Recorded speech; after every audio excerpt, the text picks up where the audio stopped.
Muy buenos días, queridos amigos y adversarios también, por supuesto, que en estos días me sobran, sobre todo por mi crítica actitud contra la narcotiranía que hoy padece mi patria.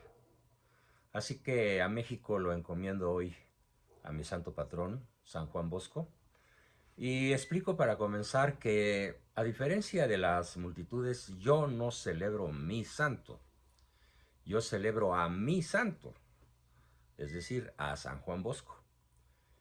Igual hay otra tradición familiar que quiero compartir con ustedes, y es que ninguno de los Abascal, desde que yo tengo memoria, celebramos nuestro cumpleaños en el sentido tradicional que se acostumbra. Es mi cumpleaños. Y de una manera bastante narcisista se incurre en abusos, excesos, francachelas, borracheras y otro tipo de licencias indebidas, casi siempre. Nosotros, en la familia, recuerdo desde muy pequeño, no celebrábamos nuestro cumpleaños respectivo. El mío cada 11 de marzo. El 77 está muy cerquita, a unos cuantos días de distancia. ¿A quién celebrábamos entonces en nuestro cumpleaños? Pues celebrábamos a nuestra Santa Madre, a doña Guadalupe Carranza de Abascal. ¿Qué mérito teníamos nosotros al haber nacido? Ninguno. Además, representamos casi siempre serias dificultades para mi virtuosísima madre, no solo virtuosa, sino sabia, además extraordinariamente hermosa e inteligente. Saludos, mami. Eh, ¿Qué mérito nosotros? Ninguno. El mérito fue siempre de ella. Yo nací en medio de un páramo desierto donde solo había alimañas, tepocatas, víboras de cascabel, alacranes sin pies y cactus, y muy poca agua, muy poca comida, porque mi padre había decidido fundar una colonia llamada María Auxiliadora, precisamente en honor a la Virgen María Auxiliadora, cuya advocación fue creada por San Juan Bosco. ¿Qué debo decir entonces en este día de San Juan Bosco, cuya fiesta para nosotros, los Abascal, consiste en honrar, recordar y buscar la mejor forma de imitar y detrás a ese santo respectivo? Así lo mismo haría mi hermano José María, mi hermano Salvador, mi hermano Fernando, que en paz descanse, mi hermano Carlos, que en paz descanse. También tenemos a Eugenio, en paz descanse, a Gabriel, en paz descanse. Quedamos vivos 8 de los 11, o 7, ya perdí la cuenta. Bueno, no importa. El asunto entonces es que hoy voy a celebrar a mi santo, no a mí, sino a mi santo, San Juan Bosco. Para lo cual me tomé la libertad, para no cometer errores, porque mi memoria ya no es la de hace 20 años, de imprimir un material muy valioso obtenido de diversas fuentes. Y entonces, ¿qué les puedo transmitir de este extraordinario personaje a quien toda mi vida he pretendido imitar?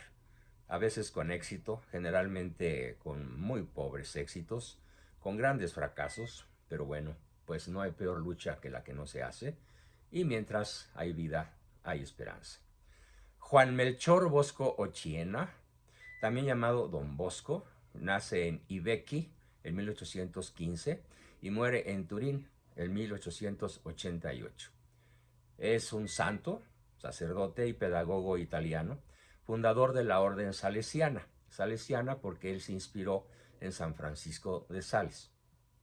Fue hijo de un humilde matrimonio campesino. Tuvo una niñez muy dura, pues después de perder a su padre tuvo que trabajar sin descanso para sacar adelante la economía familiar. Se cuenta que aprendió a leer en 4 semanas. Quería estudiar para ser sacerdote, por lo que tenía que hacer todos los días a pie, unos 10 kilómetros, a veces descalzo para no gastar los zapatos.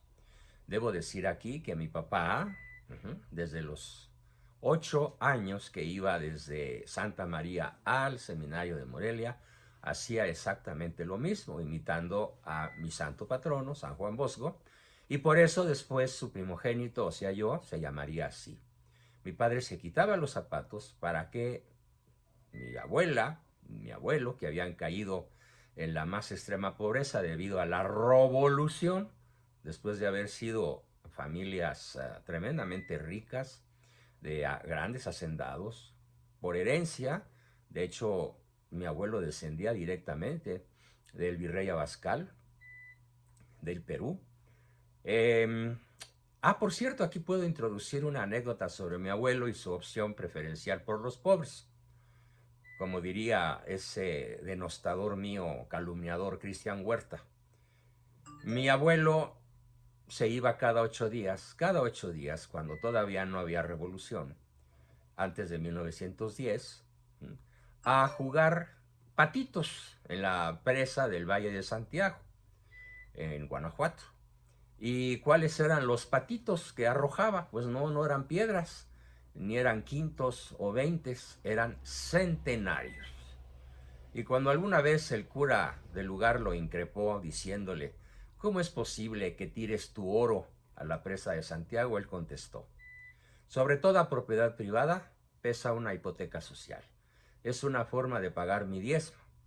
Pero el cura le dijo, oye, pero pues tú rigurosamente cada año vienes y pagas tu diezmo y es de bastante cuantía.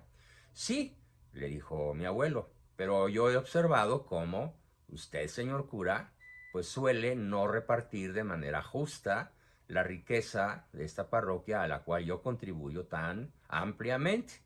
Así que por las fallas de la organización eclesial que usted representa y dirige, pues yo prefiero que los más pobres del lugar puedan pagar escuela, familias, enfermedades, ropa, casas dignas, y por eso cada 8 días el 10% de mi fortuna o de mis ganancias obtenidas en mi hacienda, que yo convierto en monedas de oro, en centenarios, voy y los tiro a la presa de Santiago para que los habitantes de la comarca se tiren de cabeza y antes de que la moneda caiga a 300 metros abajo, en la profundidad tremenda de esta presa del Valle de Santiago, que es un volcán en realidad, lo sacan y con ese dinero, que el 99% son rescatados antes de que se vuelvan tan hondos que no los puedan atrapar.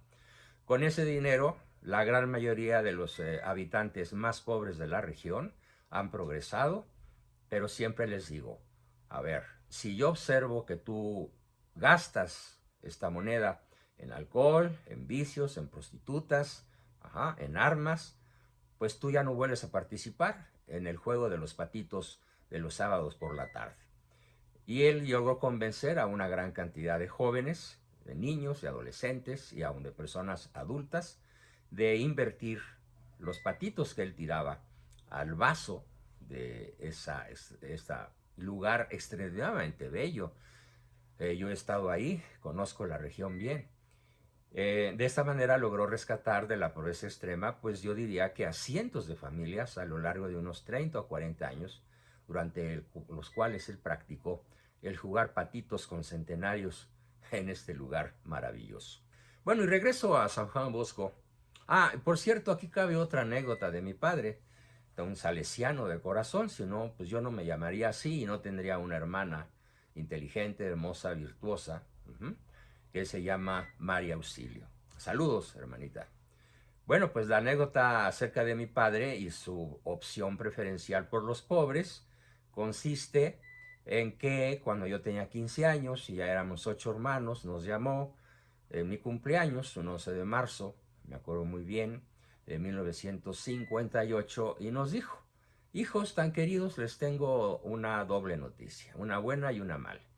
Ay, papi, dije yo como primogénito, pues primero dinos la buena, ¿no? Para animarnos. Pues la buena noticia es que ya hasta el último de mis obreros tiene casa propia y hoy firmó las escrituras de su casa. No, pues aplaudimos todos. Qué bien, papá, felicidades. Maravilloso.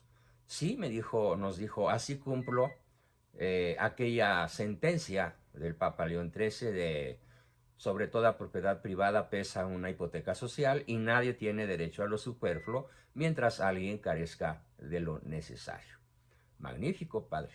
te entendemos, te aplaudimos y estamos contigo. Nada más aclaro que las casas no fueron regaladas por la empresa que él dirigía. Obviamente fueron pagadas por los obreros con un descuento quincenal o semanal, tal vez mensual en algunos casos. Y hoy son casas dignas cuyo precio no es inferior a los 3 millones de pesos en colonias de clase media o clase media baja, viviendas dignas, amplias, que no tienen nada que ver con las perreras municipales del Infonavit y similares, en donde se apilan hoy las multitudes y luego llegan los gobernantes a hacer caravana con sombrero ajeno. Andamos arando, dijo el mosquito. Ja. Bueno, y basado en estos dos ejemplos, el de mi abuelo y el de mi padre, yo cuando empecé a trabajar decidí también tener una opción preferencial por los pobres. Pero como yo no tenía monedas para repartir, ni fui ni nunca he sido el director de una empresa que pudiera gestar préstamos hipotecarios a bajo interés y a largo plazo para que mis allegados, mis subordinados, mis colaboradores, mis amigos tuvieran casas propias, entonces decidí crear un sistema para negociar honorarios que se llama esfuerzo factible.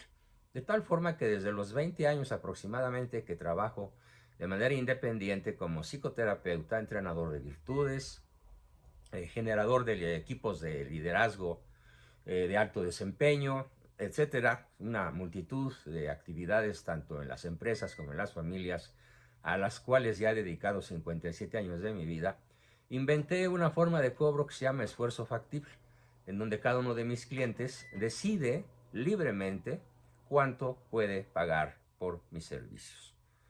Muchísimas personas, muchísimos cientos, tal vez miles de personas que me lleguen a ver, saben rigurosamente que estoy diciendo la verdad precisa. Esto no quiere decir que nunca haya cometido errores o alguna injusticia o algún incumplimiento. Como todo ser humano soy falible y ofrezco una disculpa a quien se haya sentido lastimado, defraudado, herido por no haber sido cabalmente justo en esta manera de negociar el esfuerzo factible. Que lo mismo puede ser de 10 pesos o 100 pesos la hora que de 5,000 o 10,000, dependiendo de aquel famoso dicho campirano que dice que según el sapo es la pedrada. Pues regresando a nuestro queridísimo, admiradísimo San Juan Bosco, cuento de él que en 1835 ingresó en el Seminario Arzobispal de Turín y en 1841 fue ordenado sacerdote. Ya por entonces, don Bosco sentía una viva preocupación por la suerte de los niños pobres de los barrios obreros de la ciudad de Turín. En aquellos años se vivía el auge de la revolución industrial y particularmente por su imposibilidad para estos niños y jóvenes del acceso a la educación. Inspirándose pues en San Felipe Neri y en el prelado francés San Francisco de Sales, en 1844 funda el Oratorio de San Francisco de Sales, cuya sede fijó 2 años después en una casa de la periferia. Estableció luego las bases de la Congregación de los Sacerdotes de San Francisco de Sales, o salesianos, en 1851, aprobada en 1860, y su rama femenina, el Instituto de Hijas de María Auxiliadora. Tales instituciones dedicadas a la enseñanza de los niños pobres se desarrollaron con rapidez gracias al impulso de uno de los grandes pedagogos del siglo XIX, don Bosco.